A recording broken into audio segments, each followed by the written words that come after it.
नमस्कार, मी प्राजक्ता. माझ्या सर्व मैत्रिणींना महिला दिनाच्या खूप खूप खूप शुभेच्छा. इतके वर्षाचं आमचं जे बॉन्डिंग आहे नवरा बायको म्हणून राहतो. मला प्रश्न आहे की तिच्याबद्दल माझ्याबद्दल तिच्या मनामध्ये काय क्वेश्चन असतील किंवा मी खरंच चांगला नवरा आहे का, मी त्याला विचारणार आहे. जस्ट तुम्ही बघा. सांग, काय बोलशील माझ्याबद्दल? काय बोलू? इतके वर्ष झाली आपण सुखाने राहतोय. And the point of view is that, काय सांगशील मी कसा आहे? हे बघ, प्रत्येक नाण्याला जशा दोन बाजू असतात तशा प्रत्येक माणसाला पॉझिटिव्ह आणि निगेटिव्ह अशा दोन बाजू असतात. काही गोष्टी चांगल्या असतात, काही गोष्टी आपल्याला पटत नाहीत, आवडत नाहीत, पण म्हणून आपण कुठल्या गोष्टी लगेच सोडून देत नाही. घरातली एखादी वस्तू जरी आपल्याला आवडली नाही म्हणून ती आपण लगेच फेकून देत नाही, ती घरात असते. बरोबर ना? तसंच प्रत्येक माणसाच्या, नुसतं नवऱ्याच्या नाही किंवा बायकोच्या नाही किंवा एखाद्या मुलाच्या नाही, कुठल्याही व्यक्तीच्या दोन बाजू असतात, एक चांगली आणि एक वाईट. म्हणजे एक्झॅक्टली मला प्राजक्ताने दिलेलं उत्तर आवडलं. आणि आम्ही खरं तर या सगळ्या गोष्टी व्लॉगच्या मार्फत जेव्हा आम्ही विचार करतो की काय सांगायचं किंवा काय मेसेज डिलिव्हर करायचं, आज आहे महिला दिन आणि मी त्याला प्रश्न विचारला आणि त्याचं उत्तर मला एकदम समर्पक वाटलं की खरंच मी कसा आहे एक नवरा म्हणून. तर त्याला उत्तर असं आहे की त्याला दोन बाजू असतात, एका नाण्याच्या दोन बाजू असतात. म्हणजे काहीतरी पॉझिटिव्ह साईड असते आणि एखादी निगेटिव्ह साईड असते. हे उत्तर मला पटलंय, आपल्या सगळ्या व्ह्युअर्सना पण पटलं असेलच. खोटं उत्तर कधी देत नाही मी. 100% खरं खूप चांगल्या उत्तर. गोष्टी आहेत, नाही असं नाही, पण काही गोष्टी कसं नाही पटत तरी सुद्धा नाही आपण जास्त हे करत, नाही Adjust पटत करावं ते लागतं. सोडून देतो. बरोबर. हा. म्हणजे ती जी डार्क साईड आहे, जी निगेटिव्ह बाजू आहे, त्याला इग्नोर करावं लागतं.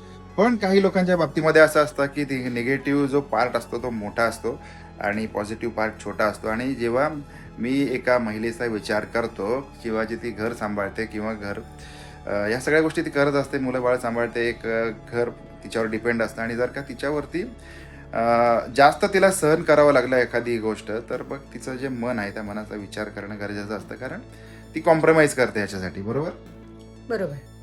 आणि नाही, पण तसं काही तू वाईट आहेस असं मी अजिबात म्हणणार नाही. म्हणायला गेलं तर 80% पॉझिटिव्ह आणि 20% निगेटिव्ह असा रेशो असू शकतो.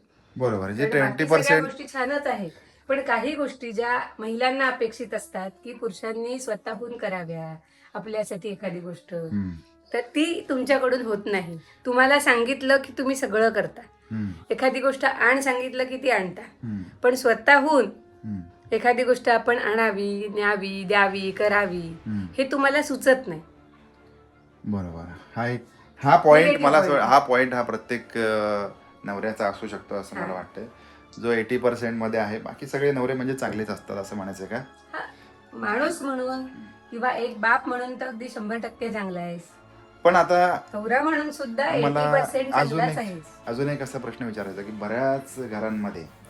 बऱ्याच घरांमध्ये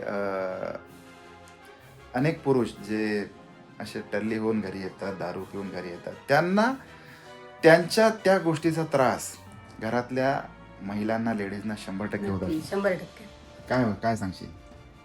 तर पुरुषांनी हे करू नये. नाही, त्याचा त्रास काय होतोय बायकांना? त्रास काय होतोय आता तुम्ही करत नाही त्यामुळे तो त्रास मला माहिती नाही, पण मी बघितलेले आहेत अशी घरं की त्रास काय होतो हा भयानक त्रास आहे. ती महिला शांत डोक्याने किंवा शांतपणे रात्रीची झोपू शकत नाही, कारण पुढे स्वतःचा विचार, भविष्याचा विचार, मुलांच्या भविष्याचा विचार हा तिच्या डोक्यात कायम असतो. कारण जो जेंट्स घरातला असतो तो दारू पिऊन टल्ली होऊन सगळे पैसे उडवतो त्याच्यावरच. त्यामुळे सगळं घरातल्या खाण्यापिण्यापासून ते मुलांच्या शिक्षणापर्यंत, पुढच्या लग्नांपर्यंत सगळं तिलाच बघावं लागतं. बांधील नाही, करत नसल्यामुळे. म्हणजे काय, त्याची जी कामं आहेत ती करत नाही किंवा त्याचा पैसा वेगळ्या कारणासाठी जात असल्यामुळे त्यामुळे तो सगळा लोड तिच्यावर पडतो. साधारणपणे लग्न संस्थेमध्ये काय आहे, जेंट्स बाहेर जाऊन कमवून आणतो, लेडीज पूर्ण घर सांभाळते, मुलं बाळं सांभाळते. आजकाल तसं राहिलेलं नाहीये, लेडीजही बाहेर जाऊन म्हणजे नोकरी करतात, कमवतात, जेंट्स कमवतात. परंतु साधारणपणे लग्नसंस्था अशी निर्माण झालेली आहे की एकाने एक बाजू बघायची, दुसऱ्याने दुसरी बाजू बघायची. परंतु अशा घरांमध्ये जिथे ड्रिंक करत असतात जेंट्स किंवा अशा घरांमध्ये ही बाजू, दोन्ही बाजू लेडीजला सांभाळाव्या लागतात. परफेक्ट आहे. तर या निमित्ताने आपल्या सगळ्या मंडळींना एकच मेसेज आहे की भाई प्लीज डोंट ड्रिंक ॲटलिस्ट, किंवा if you want to drink please try to be in limit. बरोबर, please try to be in limit. हा आजच्या महिला दिनाच्या निमित्ताने मेसेज आहे. आणि खरंच ही गोष्ट करा. खूप त्रास होतो अनेक महिलांना, अनेक घरांना, की या सगळ्या गोष्टी हँडल करताना, सांभाळताना. तर आपण आता चाललेलो आहे बाहेर. मी एक नवरा म्हणून कंजूस आहे, दिलदार आहे, लबाड आहे, चांगला आहे, वाईट आहे, ते आपण या ब्लॉगमध्ये पाहणार. तुम्ही पण कमेंट करा, प्लीज कमेंट करा की आमच्या रिलेशनशिपमध्ये अशी कुठली गोष्ट कमी आहे, किंवा आम्ही जसं एकमेकांसोबत वागतो, बिहेव करतो, त्याच्यामध्ये माझं जे रेटिंग आहे, किंवा एक नवरा म्हणून मी कंजूस आहे का, ते तरी सांगा कमीत कमी. नाही, असं काही वाटत नाही मला. मी सांगितलं ना, 80-90% खूप चांगली व्यक्ती आहेस तू. फक्त तुम्हाला स्वतःहून एखादी गोष्ट आपण बायकोसाठी इस बात पे भाई एवढं एकच गोष्ट मला नाही आवडत, 100 वडापावची, ती सांगावं लागतं. 100 वडापावची सलामी, हा, 100 वडापावची बाकी सलामी. काहीच नाही. आहे आता वडापाव खायला. शशी वडेवाले पनवेल मधला फेमस वडापाव आहे, तिथे आलो. रस्ता क्रॉस करूया. गाड्यांची लाईन अगोदर, आपली मंडळी आतमध्ये गेलेली आहेत अगोदरच.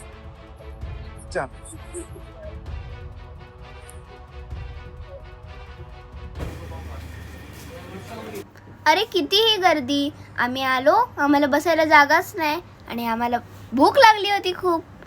तर चला, आता आम्हाला कशी तरी जागा मिळालेली आहे. वा, आमच्या तिघांचाही आवडीचा वडापाव. किती बघा ना, किती छान दिसतोय आणि टेस्टला तर त्याच्यापेक्षा जबरदस्त.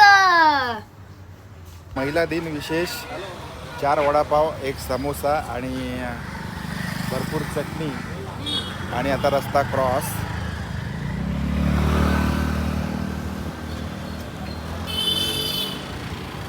गाडी इकडे आपण पार्क केली आणि आता जाऊया थेट पनवेलच्या प्रसिद्ध भाजी मंडईमध्ये. आज 8 मार्च रविवारची सकाळ आहे, त्याच्यामुळे गर्दी पण खूप आहे. आणि आज आपण जाताना कलिंगड नक्कीच घेऊन जाऊया. कलिंगड खाण्याची तीव्र इच्छा. शायद हम अंगूर भी लेके जाए साथ में. तर ही अशी एक पाठशाळा आहे, अख्खं विद्यापीठ आहे, की जिथे तऱ्हेतऱ्हेची लोक येतात, खरेदी विक्री होते, पैशाची देवाणघेवाण होते आणि अनेक लोक बघायला मिळतात, अनेक व्यवहार चालतात. त्याच्यामुळे आम्ही देखील बाहेर बाजारामध्ये अगदी आवडीने येत असतो. धन्यवाद फार. आणि आता भाजी मंडईमध्ये आपला प्रवेश आहे. इकडे हार पण आहेत. चला, आजूबाजूला भरपूर कोलाहल आहे आणि आज आपण भरपूर सारी सब्जी मंडईमधून सब्जी खरेदी करणार आहोत. बघू शकता गर्दी. काकडी आहे, वांगे, बटाटे, टोमॅटो, सगळं काही. आणि आमची मंडळी समोर जात आहेत. काय घ्यायचं, काय नाही घ्यायचं याचं निरीक्षण सुरू आहे. धन्यवाद, आपण इतका वेळ देता आपला हा व्हिडिओ बघताय त्यासाठी आपल्या सगळ्यांना धन्यवाद, मनापासून धन्यवाद, आभार. कैरी पण आलेली आहे. कष्ट पडतात जास्त. कष्ट पडतात शोधायला. बटाटे कसे दिले तुम्ही? आम्ही नाही विकायला उभे राहिलो. ते काका आहेत तिथे. कसे दिले बटाटे? 100ला 4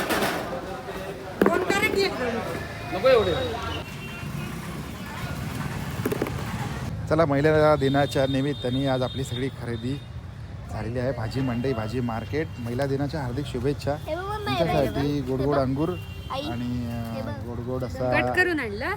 कट करून आणलं. भरोसा नाही बाबा, आजकाल भरोसा नाही कोणाच्यावरती. हे बघ, तुमच्यावरती पण नाही. आमच्यावर पण नाही ना. तुमच्यावरती आहे थोडासा. खरेच का काय?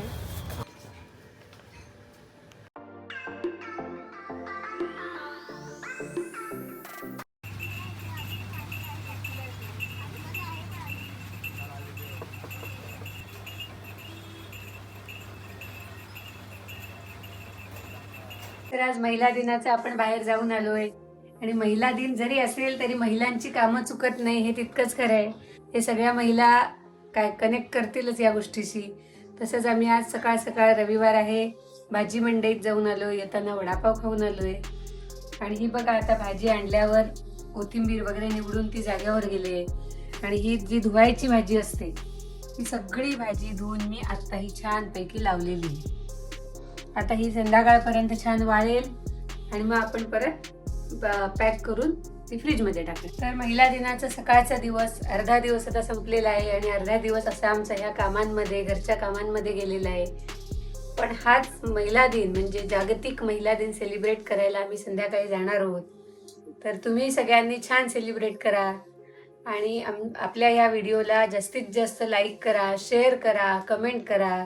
काही मागे पुढे असेल, काही चूक असेल, काही बरोबर वाटत असेल तेही कमेंट करून सांगा. तर अशा प्रकारे आम्ही नेहमीच आपल्याशी कनेक्ट राहण्याचा प्रयत्न करू.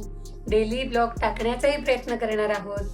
कधीतरी मागे पुढे होऊ शकतं, पण तरी सुद्धा काय त्याच्यामध्ये चेंज हवा आहे, बदल हवा आहे किंवा छान होत आहेत का ब्लॉग, हे तुम्ही आम्हाला कमेंट करून नक्की सांगा.